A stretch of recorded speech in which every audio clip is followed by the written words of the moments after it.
Hello, everyone, and welcome to this TELET and PAC webinar, Building the Business Case for 5G. I'm Amanda Flink, the Head of Global Events here at TELET, and I will be moderating our webinar today. Before we start, we would like to understand our audience interest in 5G. So if you please could take a second to fill out the poll question, which you'll see on your screen now.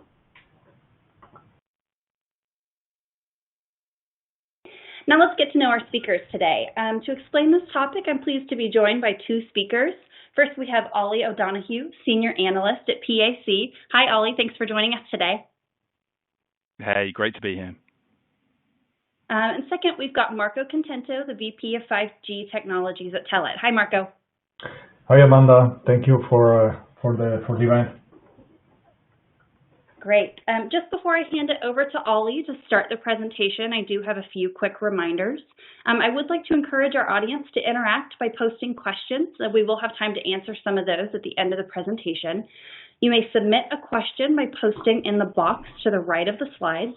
Also, please be sure to check out the resources section in the upper right-hand corner of your screen for some additional information on today's topic.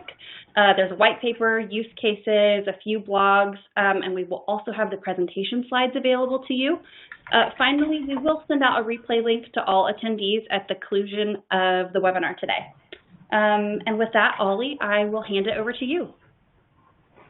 Thanks so much. So it's great to be here. So my name's Ollie O'Donoghue. I've been an analyst now, I think, for about 6 or 7 years, and I look into areas like cloud, cybersecurity, and 5G, and anything cool and shiny in between those groups.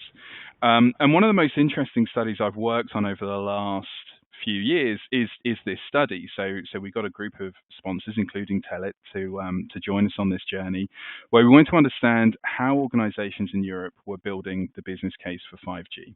So I'll give you a little bit of an overview of the study before I dig into the data. So we went out and we asked 200 business and telecommunications executives from across the C-suite, so CEOs, CIOs, CFOs, and senior managers where they had particularly relevant experience in the space.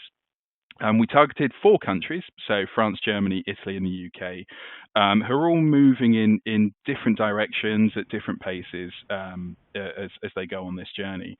And we gathered insights from a wide range of industries, so banking and insurance, manufacturing, utilities, and we packaged those industries into what we call our enterprise cohort. So the organizations that are going to be, in effect, buying 5G and working with telcos and other providers to push ahead their 5G agenda as part of their technology strategy. And we had another cohort called the telecom cohort. And these guys, we were asking how far along in their internal journeys they are and how ready they are to deliver some of the services that enterprises are looking for. All of the respondents in the survey and as part of this research were involved in 5G initiatives in their company, which was pretty important to us so we could get a clear understanding of what's going on. Now, the outcome is, a pretty big report. I think it's about 70 pages in length. I really enjoyed writing it. I'm a bit biased, but I think you'll enjoy reading it. So TELET can get hold of a copy for you if you're interested after this webinar. It's well worth a look. There's far too much data in that report to go through today, so I've kind of cherry-picked a couple of bits and pieces that I think are particularly interesting. So if we jump to our first slide, I think one of the things that we know relatively well in this industry is kind of how optimistic everyone is, how hopeful we are around 5G technologies, where organizations are building these visions of kind of 5G powered utopias and how it's going to transform their digital business and their IT estate and all sorts of other good things. But what we're not very good at is understanding the impact it's going to have, the direct impact it's going to have on technology, people, process. So what you can see in front of you now is one of my favorite charts, really, which is where we effectively ask, how is 5G going to transform business units in your organization? Now, there are a couple of points when looking at this chart. The first is it's pretty clear enterprises are set for sweeping change. They're bracing for sweeping change across the business, from the front office to the back office. There are some unexpected areas of impact. So when we think about 5G and we think about the really cool use cases around things like smart cities, smart factories, all of that good stuff, we take our eyes off of what's going on in the back office. But actually, that's an area of the business that executives are most clear on the level of impact they expect to see. And the other area is research and development. And to me, this sort of tells an interesting story around the maturity of enterprises and where they are right now. Because when you talk about the core use cases and the core impact in the back office, it's sort of easier to get your head around what's going on there than it is when you start plotting out your journey to a smart factory, and all of the dependencies and complexities that come with that. And the same for research and development. That's where a lot of kind of resources and kind of brains and brawn are being focused in right now to dig into what's going on in the 5G space. But other areas like production, where you'd expect to see significant impact, we're seeing a little bit less. I mean, look, we're talking 2-3%. It's not a huge thing. It's generally sweeping change across the board. But the areas that we would conventionally see this impact are sort of holding back a little bit. And there are a couple of reasons for this that we have discovered in other data sets that you'll find in the report. And one of them is stakeholders from across the organization aren't necessarily being pulled into the decision-making process. So when we look at manufacturing as an example, it's still a very CIO-run conversation, whereas production and facilities managers aren't necessarily being pulled into that room, which means it's harder to get a clear understanding of the impact. But by and large, we're seeing sweeping change across the board. Now, Marco, you're going to be having all sorts of really interesting conversations with clients. Does this tie up with what you're seeing and what people are asking you in the space? Does this make sense?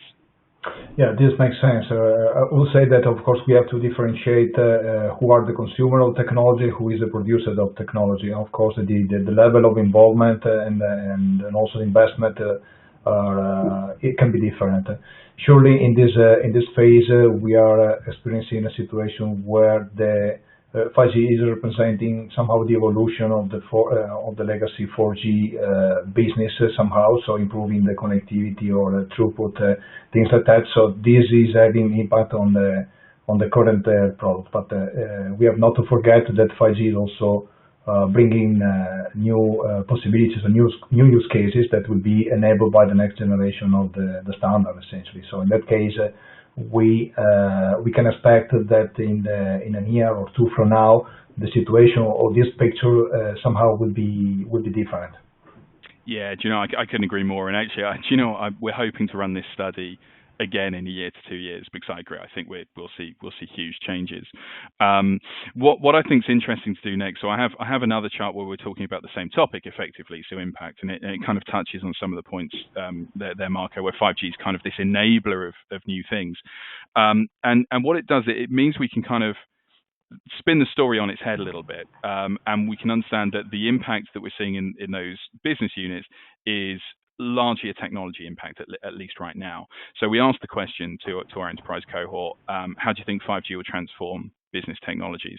Now, the really obvious one, networking communications, sure, we'll get it. And then we start seeing those areas where the new and cool stuff's happening, like IoT, edge computing, Industry 4.0 technologies, that whole suite of capabilities. A lot of impact there. So high and significant impact from the vast majority as they look at those technology groups.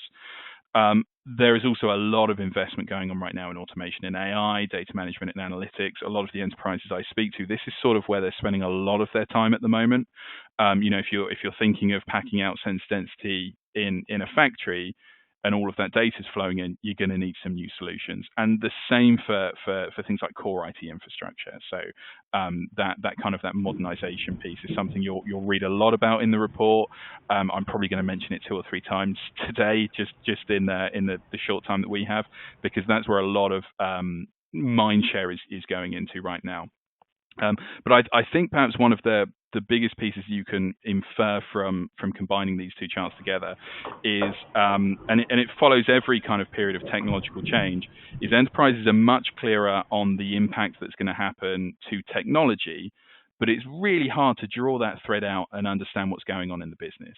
So they say, look, 5G, yeah, sure, it's going to have an impact on networking. There'll be implications for core IT infrastructure. But when we compare that to that original chart of what the impact will be on teams, people, and functions, we get less assertive responses. People are a little bit less clear and hold back a little bit more on what they think is going on there. Now, the next chart I'll dive into, and again, it'd be really interesting to have your thoughts on this one, Marco, because I think this for me, uncovering what the obstacles are for enterprises is usually a little bit more fun than understanding how excited people are about the technology. We get to the excited bit way before we start figuring out what hurdles we're going to have to overcome.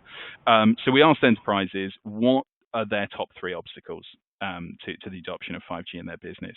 And the winner by quite a big distance is maturity of solutions on the market, and that varies considerably by industry. And again, Marco, I think that's a conversation that we had in the run up to this webinar, where some industries, their demands are slightly less or in a slightly different direction, which means the maturity of solutions is kind of better for them. But where you look at industries like utilities, for example, actually the maturity of solutions on the market isn't quite where they need to be. The utility sector is actually one of the most interesting in the report, because they're saying effectively, we have to adopt a wait and see approach, because we have to wait for things like national infrastructure to keep up. We have to wait for access to the broader 5G network to catch up before we can do anything cool. But they're also the most likely to say the maturity of solutions on the market it isn't anywhere where we need it to be. The second one I'll call out is regulatory and compliance issues. We hear a lot of about that. If we're capturing more data, if we're doing that, that really cool stuff like driverless cars that identifies people as part of its the cameras that are 5G enabled, you have all sorts of new regulatory and compliance issues that you need to overcome.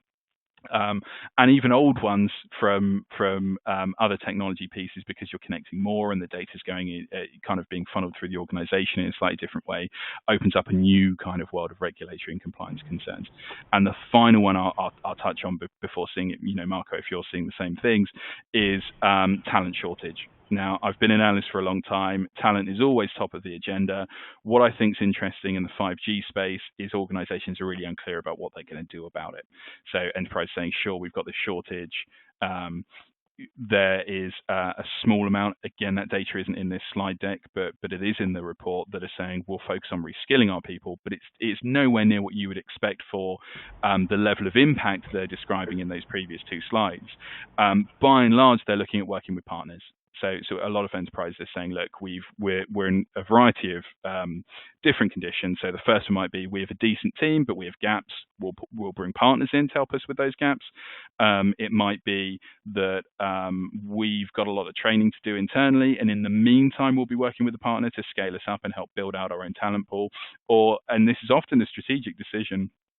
For a lot of enterprises is, we'll just work with partners completely, and we'll spend our energy and use our talent in doing what we do, driving the core business, and partners can help us with the other pieces. So I'll just pause there, Marco, because I appreciate you've probably got a really interesting perspective on the different obstacles businesses are facing. Yeah, definitely the first one that you list in your slides, so the maturity ecosystem is the one that is represented the majority of the bigger challenge for the enterprises, and in this case we have to also let's say, mention the fact that it very much depends by the region and the country where you look at. So in particular, enterprises that are going to deploy an application worldwide in different countries or on different operator, of course they have to take into consideration what is the level of deployment, the level of services that you can find in the different places before, let's say, embracing a new business case where they consider to use this new technology, so 5G technology. And similarly, but this is something parallel, I would say, when you look at the industry and the use of 5G in this industry. That is something that is somehow cooking now, and we will see the new development coming in the next years. Yeah, I agree. And the other side of that coin is what different enterprises consider mature, effectively what they want to buy, what type of stuff they're going out to the market for.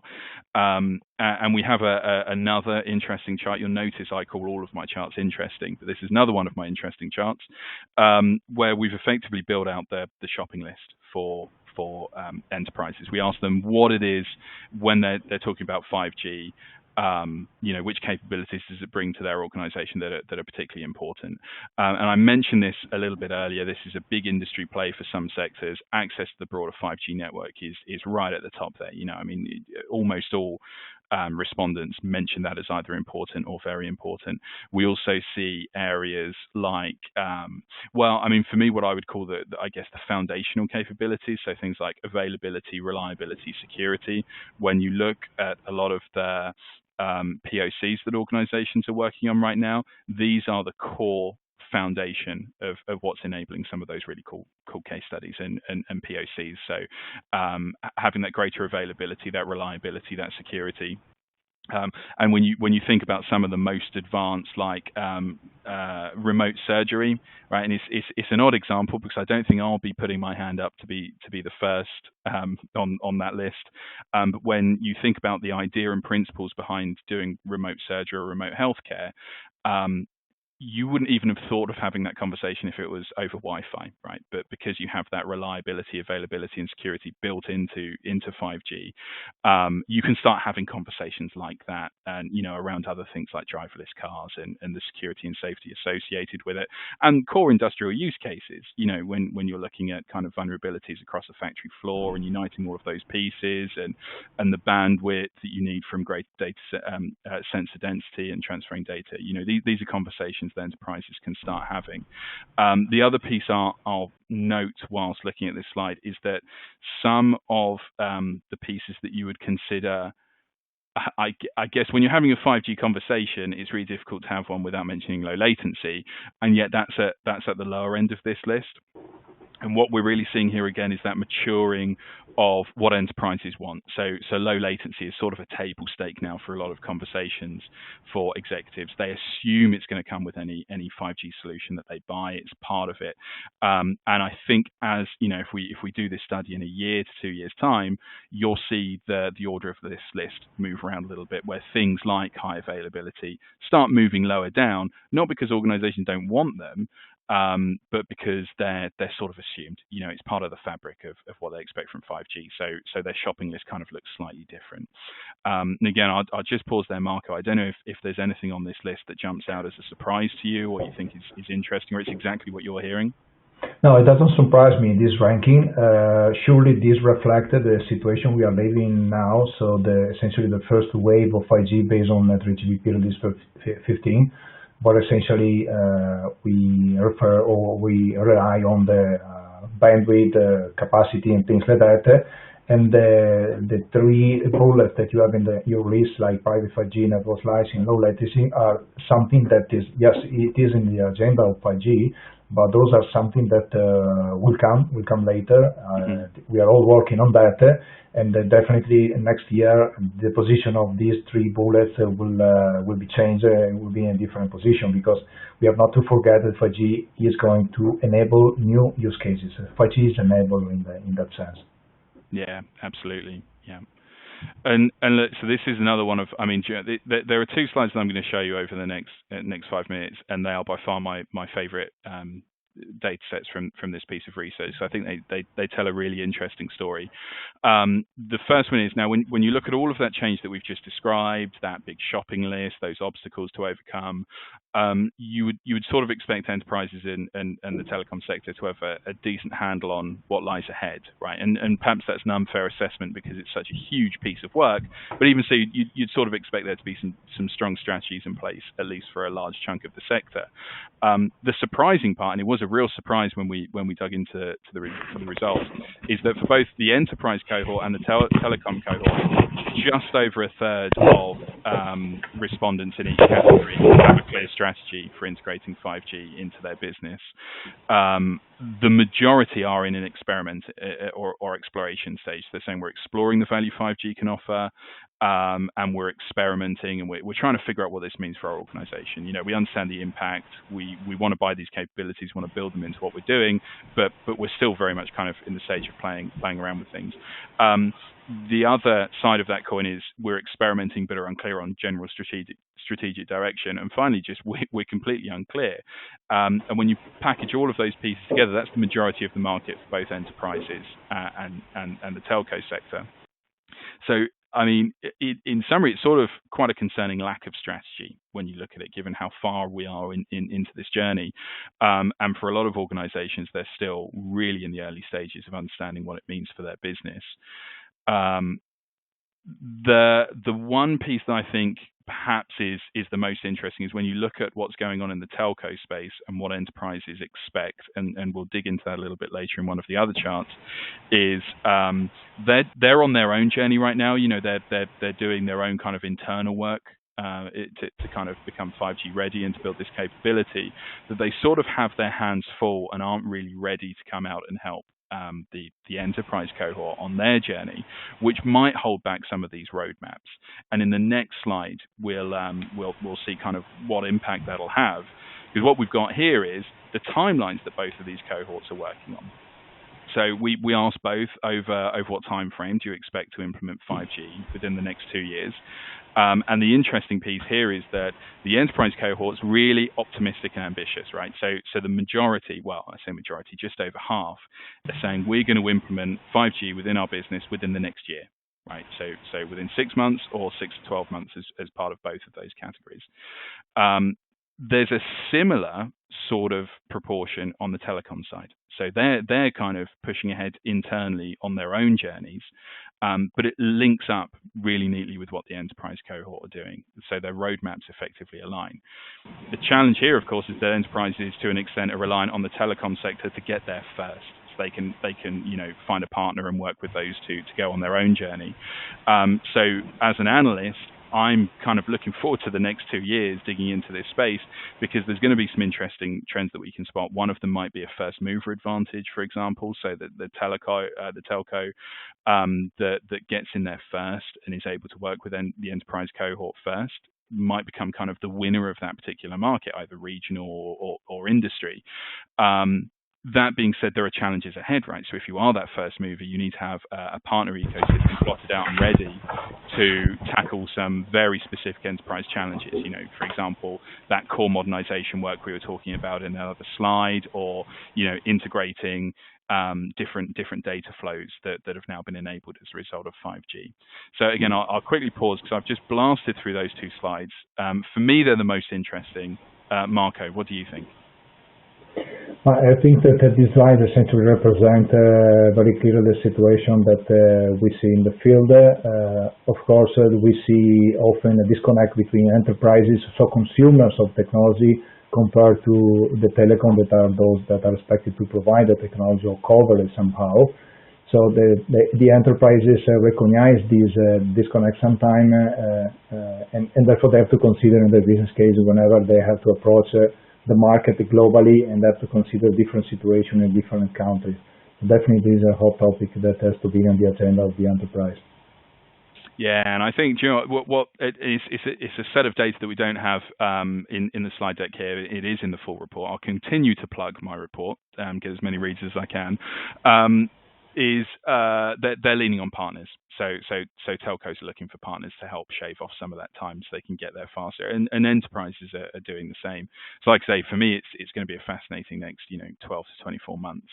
I'll just finish on the slides here, because again, this is one of the really interesting pieces that we pulled out. Is we wanted to get a sense of where the telecom sector is placing its bets in terms of enterprise 5G. So we asked them, which sectors do you expect to be the strongest consumers of enterprise 5G? And I think there are some really interesting threads that we can pull out here. Utilities, I think, 100% fair enough. That makes a lot of sense. But there are those considerations that I mentioned right at the start there, that we uncovered in the report around the sector, where they're saying, we need to wait for national infrastructure to pick up pace first. We need access to the broader network. We need solutions on the market to be way more mature than they are right now. So whilst these guys could become one of the strongest consumers of enterprise 5G, it seems like that's perhaps a longer journey than we would see elsewhere. Banking and insurance sectors, there's a really strong kind of core connectivity proposition when we speak to them, so it makes sense that perhaps they would be one of the first to put enterprise 5G into their business. And then just below those, and this is where it gets really interesting for me, is when you look at where a lot of the mind share and, if we're honest, marketing collateral goes, transport, healthcare, and manufacturing are the most interesting sectors. In transport, you have smart transport, smart ports, a lot of work like that's going on in the UK right now. the healthcare sector, about extending healthcare operations, manufacturing, it goes without saying, manufacturing, smart factories, smart supply chains, all of that really cool stuff. But they're much lower down the list compared to banking and utilities, which I think tells a story around where telcos see their biggest bets coming in. And retail right at the bottom was a bit of a surprise to me. When you look at some of the, you go to some of the big 5G events, retail's front and center a lot of the time because you can do some really cool stuff. And there are some really, it's certainly in my view, as somebody who likes chocolate quite a bit, frightening prospects where you could walk into a shop and because of 5G, you can be kind of weighed and measured and have that interactive experience as you walk in. And it'll say, do you know what, Ollie, you actually need to get an extra large instead of a large this time because, something dreadful's happened over the last 6 months. And there are all sorts of examples like that, but the retail sector is perhaps one of the ones that's most oriented around regulatory compliance concerns. What can you do with customer data? What can you do that customers might not like? Given the example I've just given and what they will like. So there are a lot of unanswered questions in that sector. Now, again, Marco, I'm certain you'll have all sorts of different industries asking for your help.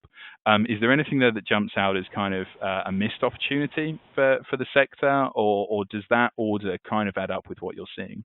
No. This reflects what we see. In particular, we see a lot of traction in the segment of the digitalized transportation. In particular, you mentioned ports and so on. We see a lot of activity over there for the reason that those particular use cases are somehow not well served by the current technology like Wi-Fi in some cases, and therefore moving to a more reliable technology like 5G, also in terms of security, is surely the right transition to go.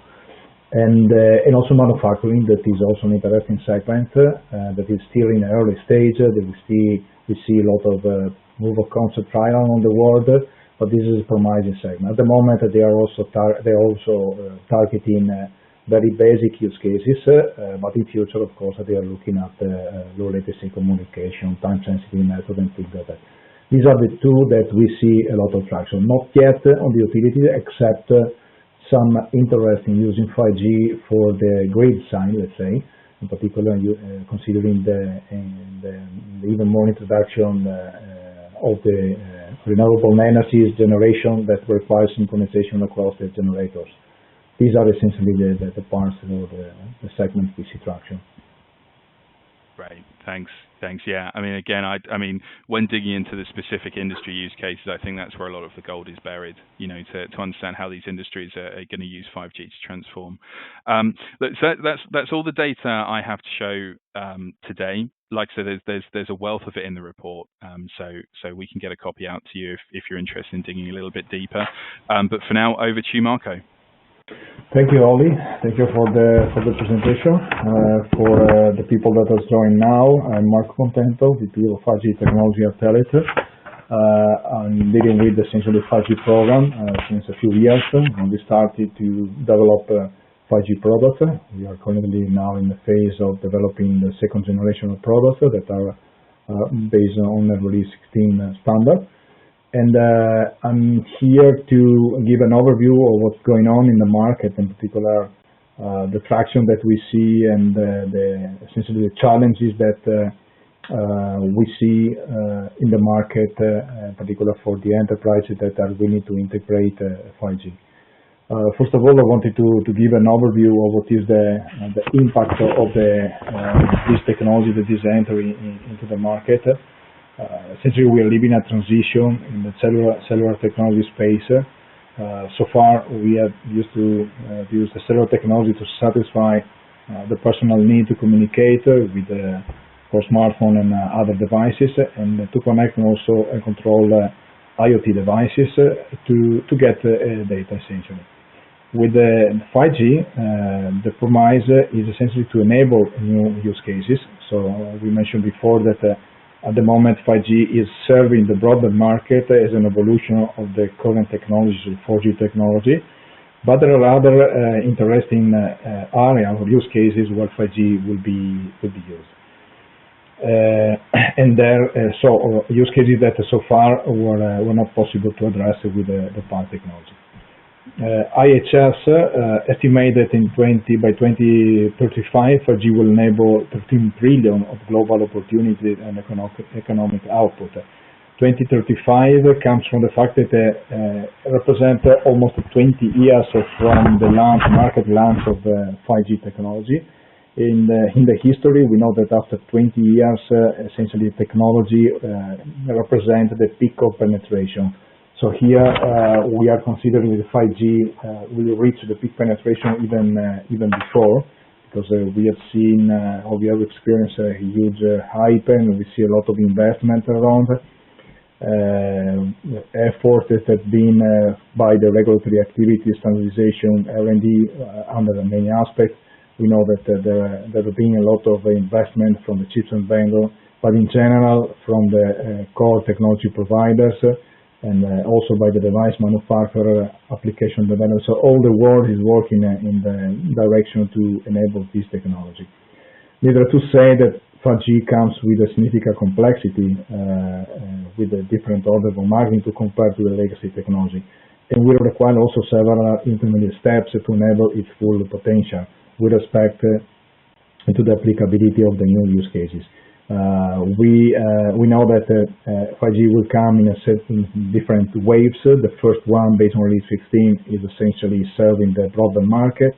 The second one will serve the industry, introducing the ULC capability and with the promise to, let's say, replace somehow the legacy wired technology in the industry, and also the integration with industrial protocols. Surely the skill set and also the business model will somehow change, because here we have also to consider the fact that the industry will require the use of 5G infrastructure based on private networks, and therefore they will have to shift from CapEx-centric to an OpEx-centric business model.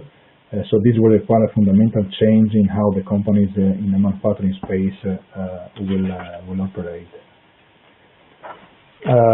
What are the benefits that the 5G are bringing to the ecosystem? Just to have all the people on the same page, 5G is bringing more spectrum, in particular in the C-band spectrum, that is below the 6 gigahertz, and also in the millimeter wave spectrum, which is somehow much more complex to deal with. Having all these spectrum available, of course, we can expect, and this is what the operator are putting in place worldwide, different layer of coverage using low bands for wide area coverage, and instead or either I bands or millimeter wave bands to provide more throughput and more capacity in limited areas. Definitely higher throughput, because we can talk about several gigabits of throughput compared to the legacy technology. Low latency and high reliability communication is something that is in let's say in preparation, let me say, because last year the 3GPPs standardized the Release 16, so chipsets are now available but not yet capable to support this capability, so we will have to wait some time before seeing a product with this capability in the market, but it's something that is ongoing. We said that 5G is enabling new use cases, a new business-to-business opportunity for the world. So on top of what we have experienced so far with the current available technology like 3G, 4G, and so on. Now, what are the market trends that we see in the market? For sure, considering that Release 15 is serving essentially the broadband market, of course, the two segments that are receiving the majority of the benefit are the CPE industry, so the customer premises equipment, so devices that are offered as a replacement or as alternative of cable lines like DSL, fiber, and things like that, and also mobile hotspot. These two segments essentially are representing the majority of the market, with the exclusion, of course, of the handset and tablet that are essentially belonging to the consumer space. Industrial 5G, we mentioned before that they are in trial with small deployment here and there, based on the current standard, of course, and they are looking at the next Release 16 standard, so potentially we'll see the first product late next year or also in 2023, when we will have also more mature software, and in particular also the infrastructure that will be required to support these capabilities. Along with that, interesting aspect here is the role of the private networks that are in trial phase, but we see a lot of activities around. Recently we see AWS joining this arena, and in particular countries to mention are Germany, where they have allocated dedicated spectrum in C-band between 3.7 and 3.8 gigahertz, and also in Japan. Here in these two countries we see a lot of traction for 5G, in particular for trials. Shipments of the device in a particular module have already impacted in general the ASP, rising it by nearly 20%. This is due to the higher cost compared to the legacy technology, so 4G and 3G, of course. Now, what we have in front of us, or what is the situation in terms of chipset availability? The release 15 essentially, we said, is serving the mobile broadband, so we have a generation of product that is serving this segment, but of course this is something that provides a lot of bandwidth, more throughput, and it comes also with the support of millimeter wave, but in some cases this represents an overspec solution, is too much sometimes for specific use cases, for instance, for the industry. So now we are in a situation that we see other chipset coming in the market that represent somehow a near-tier segment, and will increase during 2021 and also 2022, where we see the products coming into the market and available, and some of them will be based on the next standard, so V16. Meanwhile, of course, the price positioning will be different, so the technology will be more affordable for the enterprises. Looking ahead, of course, we see also release 17 capable devices. In the low-tier segment, with limited bandwidth and low cost, sub-6 only, we will have to wait release 17 that introduce what we call reduced capabilities, but consider that the release 17 will be frozen essentially next year. We have to consider that availability of the chips and then products certified in the market will get to 2024 roughly for commercial availability. What are the challenges that the enterprises have in front of them? We mentioned before, Oli mentioned the maturity of the ecosystem. We can say that this is really probably the key element of all the equation, because the different network operators worldwide are in different stage of maturity or phase of deployment, not only in general for 5G, but also for the specific feature or bands. There are still allocation ongoing regarding the spectrum, so bands that can be used. We have not to forget the fact that the network operator still have to serve the legacy devices that are based on 4G technology. So they consider to use, for instance, features like DSS, so dynamic spectrum sharing between 4G and 5G, and looking forward, of course, to migrate to the 5G. That will not happen, of course, in one day, because they still have to maintain and support the legacy devices. Regulatory compliance certification, of course, are key, important topics, in particular when we have to discuss the investment that the enterprises have to do, in particular in regards of the final devices that have to be sold or put in the market. We mentioned before the availability of the chipset that are designed for mobile broadband application. At the moment, in future we will see a split between the two, as we have seen also in the past, if you think with LTE, when we saw chipset supporting category M and narrowband IoT in order to serve the low-tier segment, where so far, or where at a certain point the segment was served only with the 2G system or 2G devices. So the chipset and module cost are a major challenge in early 5G market growth. This is the truth. I mean, there are, of course, considerations that the enterprises have to do when they run their business case to see whether the advantage of having 5G and also the level of service they can get from the field make sense for the business case, or instead stay on the legacy technology. So it depends, of course, by the region and network operator where they want to deploy an application. There is no unique answer here. Regarding the low-tier segment, we have experienced a new entry in the field, and in particular a new Qualcomm chipset, the QCX315. This is a public announced some time ago, and that will represent the first chipset supporting 5G in standalone mode. In particular, it's good for standalone deployment on private networks.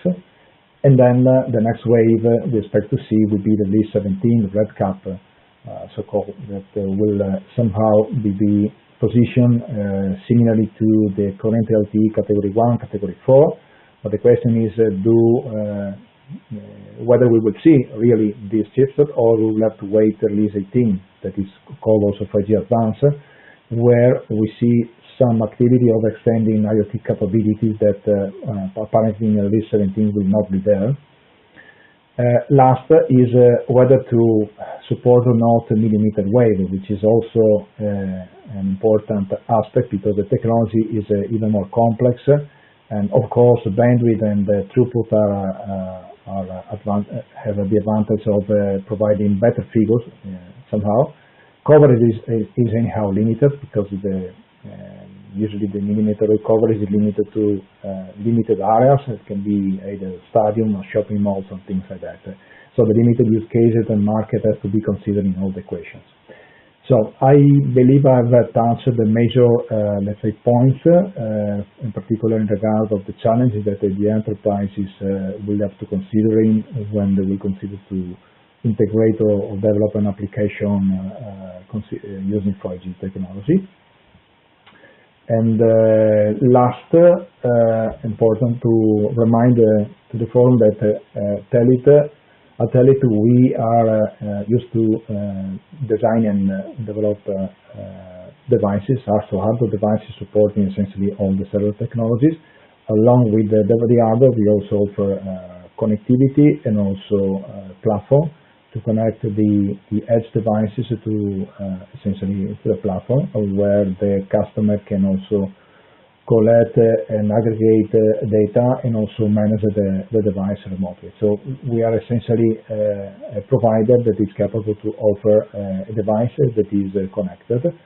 And this is something that we are going also to implement on the 5G devices that we have in roadmap, and therefore they will be aligned essentially also with the other products that we have in the portfolio. That's all from my side. So Amanda, I will leave you to take the stage. Yeah, thanks, Marco and Ollie. That was some really, really great information here. And as Ollie mentioned, the report will be made available to all of you if you want to dive in and see more of that data. Before we get to the questions, I am going to drop one last poll for our audience here. If you'd like to have one of our experts contact you directly, please respond here on the poll and we'll have someone reach out to you. We now have time for a few questions, so we can just dive right in here. The first question I've got, 5G is recognized to be a high-speed evolution of LTE to fulfill the needs of consumers, but beyond the consumer experience, what happens with the industrial applications for which the performance of LTE Cat 1 and Cat 4 are sufficient? Yes, I will take the question. And few slides ago, remember we talked about release 17 and in particular the Red Cap punctual reduction capability. These essentially represent the replacement of these LTE categories, so Category 1 or Category 4. This is the intention of the 3GPP standard. Now, whether we will see chipset for IoT coming with that release, this is another question that we don't have an answer now. It might happen that we'll see instead something coming based on Release 18 that will be the next one that essentially will be closed in 2024. Great, thanks, Marco. Next question I have here, what are the first steps that we should take on our 5G journey? Yeah, do you know, I'll happily jump in and answer that one. Yeah, I mean, it's only fair given how much of a hard time I've given everyone with those charts. When we look at organizations that are particularly mature, the one thing they have in common is they sort of understand where they are right now. And by that, I mean they understand what their people strategy should look like, how that feeds into their overarching strategy, where their environment is. And you know, it's sort of okay to say, you know, we have a really complex environment, which means we need to move at a slow pace, or, you know, our environment's perhaps a little bit easier and we can move a bit faster in these areas. So knowing where you are is the most important piece, you know, and that doesn't necessarily mean you have to have a forensic knowledge of everything that's going on in your organization, but at least to understand where the gaps are, and what it is that you're trying to achieve. And then you can end up ticking that box that we saw in one of those slides, which is only ticked by a third of organizations, which is come up with a decent strategy, you know, and from that strategy you can start bringing in the right partners, and evolving your position and kind of building out what you plan to do over the next 1 to 2 years. And I think that's the most important piece.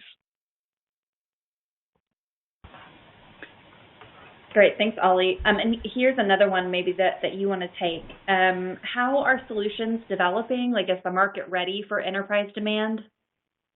I mean, our research says no, is the honest answer. So enterprises have these really ambitious roadmaps ahead of them. When we look at the use cases and the direction of travel that enterprises want to go in, we're talking about really complex solutions that rely on something that isn't necessarily on the market right now. By sector, a lot of the sectors with the most advanced needs are very conscious of this. So they say this is the biggest thing holding us back. And we saw that in one of the charts where maturity of solutions on the market right now is the biggest obstacle that they need to overcome. Now, that's not to say there aren't solutions on the market that are evolving very rapidly and will solve some of those challenges soon. I just don't think we're quite there yet. And that's not a criticism of all of the good work that everyone's doing. It's just this is still a relatively new market. And I think given the requirements that a lot of enterprises and industries have, every time you kind of bring a solution in that solves one thing, there's kind of 10 other things now to kind of underpin that use case that they want to do. But the good news is that this is an area of focus for an entire ecosystem now, you know, from global system integrators to consultancies to telcos. You know, there's a whole piece of that in the report where we look at how that ecosystem is evolving to deliver. So there's a lot of optimism, but I don't think solutions are quite mature enough yet. Great, thanks. I mean, this is kind of a nice follow-up question here. Maybe, Marco, you want to take this one. Often the enterprise has a dilemma on the choice of the cellular technology to be used, so either to stay on 4G or make a jump to 5G, and the different investment that choice requires. What are the key elements that the enterprise should consider in this equation? Well, it's a good question, and yes, we mentioned before the fact that the telco essentially are in different phase of deployment of the technology, and also bandwidth availability and things like that. These are essentially a key aspect to consider when you want to deploy an application in the field, and therefore you have to consider whether it makes sense to jump on 5G or not, because of the level of investment that you have to do in the two cases is really different. The other aspect is the longevity. This is one element, important element in particular for specific markets. We have seen before in the report from Ollie mentioning the utilities. This is, for instance, a segment where the longevity of a technology is a key element, because they have to deploy an application that will stay in the field for even 10, 15 years. So they have to be sure that the technology in this time frame will be available, they will still be available. So looking at the situation today, if you ask me whether 4G will be there in 10 years from now, probably we are at the borderline. Maybe at the end of this, or by 2030, we will see the coverage on 5G not really good as we can see today, so maybe the transition to 5G should be considered. But I can also understand that today the technology available is essentially serving the mobile broadband market, not really the IoT segment, the one that is essentially asking for low throughput and low cost. Great. Thanks, Marco. I believe that's all the time that we have for today. I know we didn't get to all the questions here, but we will be sure to follow up you individually on those. Please be sure to check your inboxes in the coming days for the replay link. Marco, Ollie, thank you so much for your time today, and thanks to all who joined us. Thank you, Amanda. Thank you, Ollie. Absolute pleasure. Thanks a lot.